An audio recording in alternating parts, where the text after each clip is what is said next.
Hello, good morning, everybody. Still morning. It's St. John Baptist Day back in Canada today. It's a big day for us, and it's a long holiday.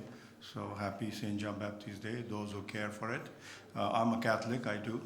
So um, something about the patient perspective, and thank you, Robert, for inviting us here and giving an opportunity to speak. Many times some people ask, "Oh, we've never done anything about the patients in our organization," but this is something we've never done. But I applaud you for doing this, and ATA, LATS, IOTA, everybody does that. But we are all here for the patients, and that's what sometimes we forget, that patient perspective is also one of those things. So a brief summary on what we do. So we were formed Thyroid Federation International in 1995 at the International Thyroid Congress, which was held in Toronto. And it was made of 6 countries at that time. So it's 28 years old, young, and that time a doctor from Boston.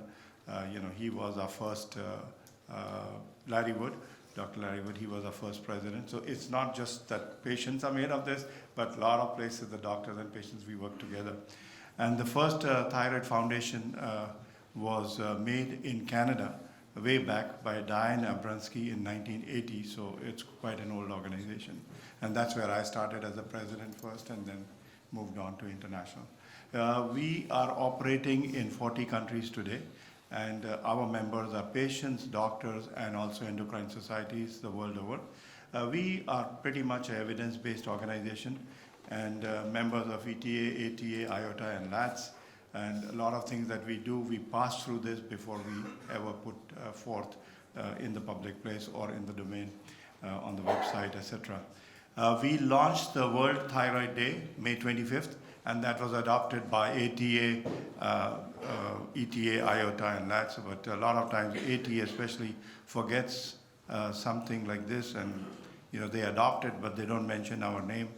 Launched International Thyroid Awareness Week, that is May 25th to 31st, 15th year we have been doing this, and almost in 60 countries this is done this year. I was in Accra in Ghana, in Africa for the first time, and Nigeria and Ghana, we did this together, and we are also present now in 3 countries in Africa. What we would like to say sometimes when people are in a hurry, who we are like the United Nations of the thyroid patient world. So that's what we do. Education and awareness, all are key. But something I wanted to pass by you, we also do global patient surveys. We have a lot of patients, almost like millions of patients. We also provide market access where market access is not there. We fight for it. We go to the EU, we go to the presidents and prime ministers of the country to fight for access to the patients. And clinical studies, because we have patients, a lot of companies get involved with us right in the beginning for clinical studies. We also part of the guidelines of ATA, ETA, IOTA, LATS, and also the World Iodine Network. And also we provide patient material. So we work very close. I hope that gives a good perspective on what we do together. I remember I was Dr. Randolph.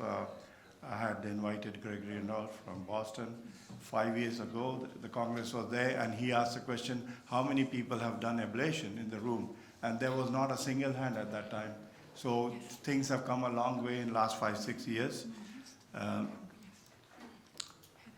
This is something we heard today. It is safe, it's effective, and all these ethanol ablation, laser ablation, radio frequency, microwave, high intensity focus, etc. These are the things which are used right now. So what about the patients? So what is commonly understood and known today that it is safe and effective. Thyroid surgery is still safe, carries around 2 to 10% of risk, and thyroid ablation has been on the rise. Particularly Korea was one which took the lead in this. Appearance matters for the ladies there, but I think appearance matters for everybody all over the world. And ablation is minimum invasive, minimum scarring.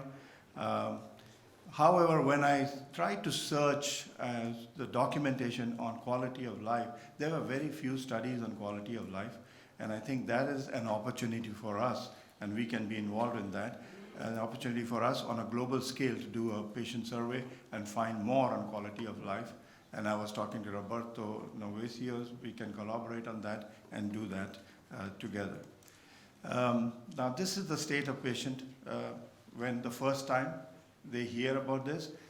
You won't believe this, but many patients that we speak to, first time when something happened to the thyroid, that is the first time they came to know there is a gland that exists in their body, which is called thyroid. So, this is the situation. When the patients first time hear, they are like, what should I do? What is all this? What will happen to my spouse? What will happen to my work? These are a lot of questions that come in people's mind. However, if you look at patient perspective, from the doctor's side, the doctor, he knows what the doctor is doing. She knows what are they doing every day. And for them, it's like, you take this, have a cup every day, you'll feel good. And trust me, I'm your doctor. But patient is on a different stage. And this is not intentional, the size of the image here. The patient on one side, the doctor's perspective on the other side. But you have to take care what the patient is thinking and going through in mind. So the patient is thinking, what is ablation now? What do I do? What does it do to me? Will it impact my relationship with my spouse? And you know what? A lot of times this thyroid disease impacts that relationship. Marriages break, and partnerships break. Will it impact my work? Will it impact my family? Will it impact my kids? What is the risk of the procedure? And if I am one of those 2 to 10% of the patients with this issue, anyway, nothing good happens to me. It's always bad news with me. Things happen bad with me. This is what patients think. I think I'm one of those 2 to 10% which will have complications. Now, what is this microwave, radio frequency? Why does it read like a oven, like a manual of oven? Things like that they go through. They don't know all these things. Should I take a second opinion? Impact on me, will my appearance get impacted? What will be my lifestyle? Will that get impacted? My voice is very important to my job. How will that affect me? Long-term impact on the whole thing. How many times do I have to visit the hospital? And the funny thing, the parking at the hospital is always very expensive. And you have to go so many times, and this all adds up. But apart from that, driving, and for some reason, always hospitals are in downtown, anywhere in the world. And parking is difficult. Going there to go and go from the work is difficult. So these are the things that the patients go through when they have to make a decision. But, now look at the US scenario. We are just next to US, so we look at everything there. The questions on both sides also are, who's going to pay for this? Which insurance will cover? How will they cover? The doctors have to go through a lot of insurance and coverage, and there are all different types of insurance. They have to take care whether the patient is going to be covered, not covered, etc. Then reimbursement, copay, best options. How do I disclose bad news to the patient?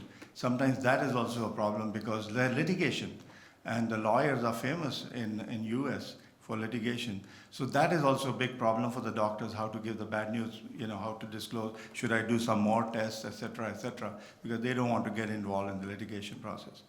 So these are the things that they go through. Now, if you look at some of the issues, nerve injuries, inferior laryngeal nerve, loss of voice or obstruction of breathing, vagus nerve, gastroparesis, food movement in the intestine, cough, right and left laryngeal, difficulty in breathing, superior laryngeal nerve. There's a famous case. At that one time, this was called the neglected nerve.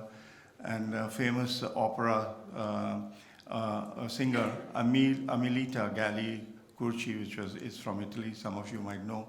So she lost her voice, she lost her career. So these things also happen. Horner syndrome and appearance, people can't, when will I get all right, etc. So these are some of the things that people go through. Again, the questions become, transient or permanent. When will they become all right? This is embarrassing. Coughing is so embarrassing. How do I get rid of that? Breathing, I can't breathe. I need immediate help. And my job requires me to speak. When will I get all right? How long can I take a break? I can barely recognize myself after the, sympathetic nerve damage. with the Horner syndrome. So these are certain things that patients go through when there is an issue. And issue by order of frequency, pain and heat sensation, voice issues, hemorrhage, vagal reactions, nodular rupture. My friend, he has just gone through all this, so I won't cover, but these are certain things that they go through. Question is, how long does it take to scar to heal after ablation? And other things which are sometimes not covered, and people take it in their stride, but the questionnaire doesn't cover them, so you don't come to know about that. Transient pain, sometimes neck movement, people can't even move the neck fully after some procedures. Menstrual cycle, because of anxiety, etc., that gets affected, they don't talk about it. Nausea, vomiting sensation, swallowing difficulty, needle track seeding, swelling, etc. These are also some of the things that patients go through. So in conclusion, I would say, today's healthy individuals can be tomorrow's patients. Doctors normally not patients, but I met one doctor from Morocco. She was a patient too, and she's a doctor too. So that's nice to see, Habiba. Nice to see, talk to you about that. And some things may be very important for a patient that the doctor may not think it to be important. And patients need to think what is good for them, their family, their work, employers, etc. So I think we must listen to the patient, spend some time alleviating long-term possible issues, talk to them. And teaming up will be a good thing. If you team up with the patients, I think there will be better outcomes. And doctors are usually not patients, like I said, so they want to know what does the patient want to know. Should I tell?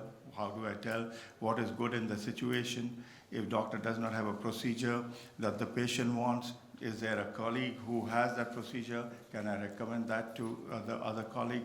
And what are the solutions when something can go wrong with some procedures? If they know all this, that'll be good. So that's all from my side.